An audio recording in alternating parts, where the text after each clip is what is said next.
Great. Good morning, everybody, and welcome to the first day of the Wind Energy Ireland Conference, Offshore Conference 2021.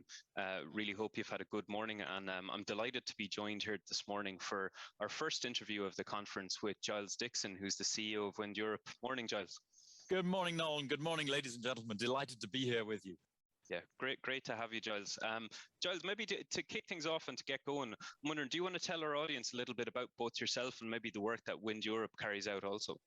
Yeah, so I'm Giles Dickson, the CEO of Wind Europe. Wind Europe is the Europe-wide industry association for the whole value chain of wind energy. So we have over 400 members across the whole of Europe, and they come from every part of the value chain. So we have the turbine manufacturers, the component materials suppliers, we have the wind farm developers, owners, operators, financial institutions, research institutions, and all of the national wind energy associations of Europe, including, of course, Wind Energy Ireland. And we do both onshore and offshore wind. Yeah, brilliant, Giles. And I have to say, we're very lucky to have such an excellent body representing us at the European stage. Really appreciate the work that you and your colleagues do in Wind Europe for us here in Ireland and right across Europe as well. Maybe to get going on and to get into some of the offshore side of the house, the team at the conference today, you'll be very aware, I'm sure, that Ireland has set quite an ambitious target for 2030, 5 gigawatts of offshore wind energy. But maybe just to kind of set a context for the rest of Europe, would you be able to give us an outlook on how offshore wind development will transpire right across the continent over the next decade or so? Sure. Okay. So today across Europe, we have 26 gigawatts of offshore wind operating.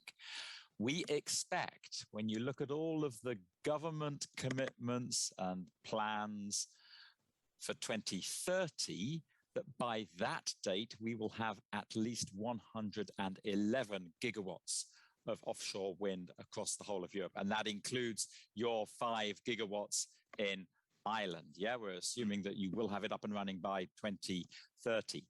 By 2050, the European Union has committed now that the EU should have 300 gigawatts of offshore wind. That, of course, excludes the volumes in the UK and Norway. But that's a huge expansion in offshore wind. For the EU alone, it's a 20-fold increase between now and 2050. Absolutely enormous, and I'm sure we're all looking forward to playing our part towards that 2050 target also. I think one thing that we hear a lot about in Ireland as we're looking to get our offshore industry really up and running and look towards almost our supply chain and pipelines and what projects we're going to have that will deliver for 2030. We know that a lot of our neighbouring jurisdictions, particularly the UK, have really kick-started on offshore wind energy in the last decade, and that there are very ambitious plans in the UK, in Belgium, in the Netherlands for offshore wind energy. Do you think that, particularly around the middle of the decade, there will be a lot of competition in that European supply chain for delivery of offshore wind projects right throughout Europe? Yeah, let me give you some numbers, Noel. So today, the supply chain is building around 3 gigawatts a year of new offshore wind farms in the whole of Europe. It actually has the capacity today, at least the turbine manufacturers have the capacity, to make 7 gigawatts a year of new offshore wind turbines, okay? Now, whether we'd be able to install that 7 gigawatts a year depends on the availability of the installation vessels, the cranes, and everything else that goes into the logistics of building offshore wind farms. And of course, there's competition for those assets, growing competition now from Asia, North America, and so on. But we could make 7 gigawatts a year of turbines a year today if we wanted to. Now, by the second half of this decade, if we're going to meet that 111 gigawatts target for the whole of Europe that I mentioned earlier, we're going to need to be producing 11 gigawatts a year of turbines between 2026 and 2030. So we've got to expand the supply chain somewhere in Europe once we get to 2026. Yep. And, there are lots of plans underway to do that, new investments being announced in the UK and elsewhere. Crucially, we need to be investing not just in the turbine manufacturing capacity, but also in our port infrastructure. This is absolutely essential. Wind Europe estimate that Europe collectively needs to invest 6.5 billion euros in port infrastructure just to deliver our targets for 2030. Yep. Now, some countries are setting aside money in their national recovery and resilience plans. You know how they're going to be spending the EU recovery fund precisely for this. And that's very good. Poland has set aside 437 million euros for investments in Gdynia port, which will be their main installation port. France has set aside some money for investment in offshore wind ports as well. And, I very much hope that, Ireland will be doing something similar. Definitely, Giles, and I know that amongst our members, there's a huge appetite there across equipment manufacturers, the ports, service providers, right across that value chain and supply chain to deliver offshore wind energy in Ireland. I think you mentioned the Recovery and Resilience Fund in particular that other jurisdictions and countries are using, and we really need to look at that as an enormous opportunity to funnel some of that funding into things like our ports and into our supply base, so that we are ready to capitalize on that for 2030. I mean, just on the experience that is there in other jurisdictions right across Europe in setting up that supply chain to help deliver for offshore wind energy, do you think, are there any really critical factors that we would need to see in Ireland in the next few years in order to really capture as much of that indigenous supply chain as we possibly can for offshore wind?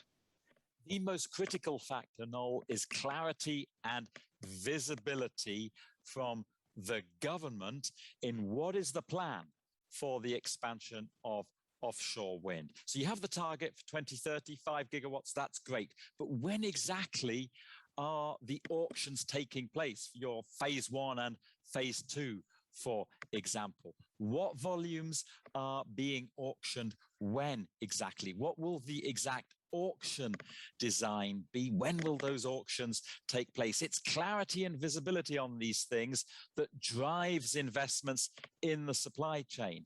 Now, if you want to start developing projects towards your 5 gigawatts by 2030, if you want to start developing the phase 1 projects, having them operational, let us say in 2025, 26, 27, you need clarity on these points in the next few months. Yeah, in order to drive the necessary interest, activity, and investment from the supply chain and from the developers. Absolutely, and I imagine in getting that clarity and in getting that context and certainty, things like engagement between various parties in other jurisdictions, I know it's been seen really strong engagement with the likes of the TSOs, with the regulators, with the energy departments. Absolutely essential to have that, I imagine, in place as well for as quickly as possible here in Ireland too. Indeed, it is. The TSOs need to be completely on board. They have to help deliver the grid connections. I know Air Grid's going to be playing a role there in Ireland. Of course, the regulators need to be completely on board. Are there any changes to the regulatory framework that are needed? It's crucial also, Noel, that you've got all the other stakeholders that have an interest in the sea space, that they are on board and supportive of your plans for the expansion of offshore wind. Now, this includes people like the fishing industry and fishing communities. It means also the shipping companies, also the military. Offshore wind has an impact on sea space, and the military have an interest there. Now, the environmental groups, let us not forget them, and all the biodiversity interests. They have, a crucial role to play here. Now, what works in other countries is that as early as possible, the offshore wind industry sits down with each of these interest groups and says, look, these are our plans. How are you going to be affected? How can we manage this with you? because, we're taking up sea space and we want to do it in such a way that there's happy coexistence with you and all of your interests.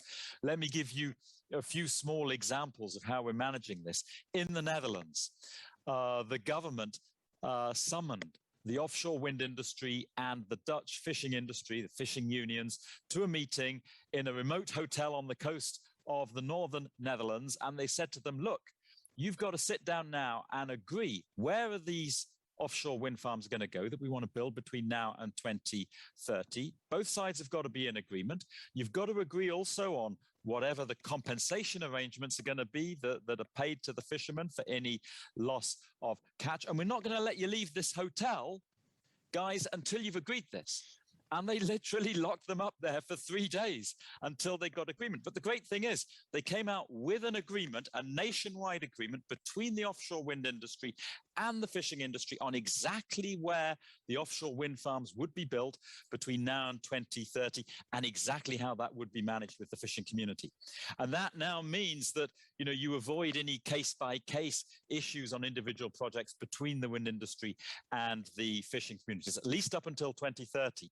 Now, on the environmental side, last year, a number of leading offshore wind farm developers and turbine manufacturers signed an agreement, an MOU, with a number of Europe-wide leading environmental NGOs, the WWF, BirdLife International, and others. And this agreement says, look, we want to work together on the expansion of offshore wind across the whole of Europe, and we will together develop detailed protocols on what is the environmentally friendly way of building offshore wind and expanding offshore wind. Okay, so it's things like, the bubble curtains around the piling of the foundations, but, all sorts of other things which we're going to take care of. How will we develop aquaculture, for example? And how are we going to monitor the environmental impacts of offshore wind farms, both in the short and the long term? And when we have these detailed protocols, we'll be able to go to governments in about a year's time, we hope, and say, look, this is how you do offshore wind, and this is how you manage things between the offshore wind industry and the environmental interests. Yeah. So it's so important that these discussions take place with all the different sectors. 100%. I couldn't agree with you more. I know we've been doing a lot to try and engage fishing communities, NGOs, environmental seascape organisations, and I think there is a way to go in Ireland for sure. But the progress, we're starting to see a lot of good progress there, and I'm sure in the next year or two we'll definitely see more as we get more certainty on things like policy related to grid development, related to when our auctions are going to be taking place, and critically, once we have our planning system up and running, when the MAP bill is in place and we have MARA up and running in the next 18 to 24 months, so that there is a regulatory authority there to help support the development right across the marine area for not just offshore wind, but other industry sectors as well. Just in terms of, I guess, to the collaborative approach that we're seeing in offshore wind, just to talk about maybe the future of the technology. I think you mentioned at the outset that the 2050 target that Europe has set is quite staggering for offshore wind energy as we look out over the next 3 decades. How do you see offshore wind developing alongside complementary elements that we'll need to see in the electricity sector and the energy sector more generally to hit that net zero ambition that Europe has set? So things like the hydrogen economy, electrification, further interconnection. I imagine growing offshore wind energy in harmony and in partnership with these areas will be really important for Europe over the next 2-3 decades. Absolutely, yes. Look, many energy intensive consumers of electricity in heavy industry around Europe are already looking at offshore wind as a future key source of their energy. BASF signed a 2 gigawatt framework agreement last year with Vattenfall with RWE. For example, and other large energy consuming companies are looking at similar deals. We have already the first corporate renewable PPAs between big energy consumers and specific offshore wind farms, energy consumers across a range of sectors. You mentioned hydrogen. Now, offshore wind is going to play a key role in the direct electrification of energy-intensive industries, in the direct electrification of transport and heating and the rest of the economy. It will also play a key role in the indirect electrification of those parts of heavy industry, heavy-duty transport that we cannot electrify directly, the so-called hard-to-abate sectors. Yeah. Now, some interesting things starting around Europe on this now. The German government has recently announced, for example, that it wants to start doing auctions at the latest next year, if not even before the end of this year, for specific offshore wind zones in Germany, where the offshore wind would be producing energy exclusively for hydrogen production, exclusively for electrolysis. And we're looking here at individual offshore wind farms of 300 megawatts each. Zones are being identified now, and standalone auctions will be run for these projects. And these will be separate to the German government's, as it were, mainstream auctions for offshore wind that are just feeding into the grid. Yeah, and this is moving. In the Netherlands, there are lots of projects being developed now to source offshore wind for electrolysis for use in heavy industry, notably in the northern part of the Netherlands, also in Rotterdam. This is really happening. And, you know, this will be of interest to Ireland as well, not least with the very high capacity factors that your offshore wind farms are going to have given your geography. Absolutely, and even with our the commitment that our government has made in the programme for government to get post 2030 a 30 gigawatt plan in place for how we can capture offshore wind energy off the Atlantic Ocean. Yep. 30 gigawatts is even just a fraction of what we could do, and I know areas like the supergrid, areas like electrification of large industries, like hydrogen, are going to be very core to how we develop the offshore industry in Ireland as we look beyond 2030 and into the next coming decades. Yep. Giles, I thanks very much for your time this morning. I think we're just about out of time. I think we've covered a huge amount there. Really appreciate you taking the opportunity to join us here this morning for our offshore conference, and really looking forward to welcoming you back to Ireland, hopefully next year for a physical conference at some point. So thanks again, really appreciate it. Thanks very much indeed, Noel, and all the very best to you for the great work that you are doing in Wind Energy Ireland to help deliver Ireland's very ambitious targets for offshore wind, both for 2030 and beyond. And you can count on the continued full support of Wind Europe as you work towards those goals. And as you say, I very much look forward to coming back to Ireland for an event in person and taking some of the black stuff with you and enjoying your company. Brilliant. Sounds good. Thanks, Giles. Take care, everybody. Thanks very much. Enjoy the rest of the conference. Thank you. Bye-bye.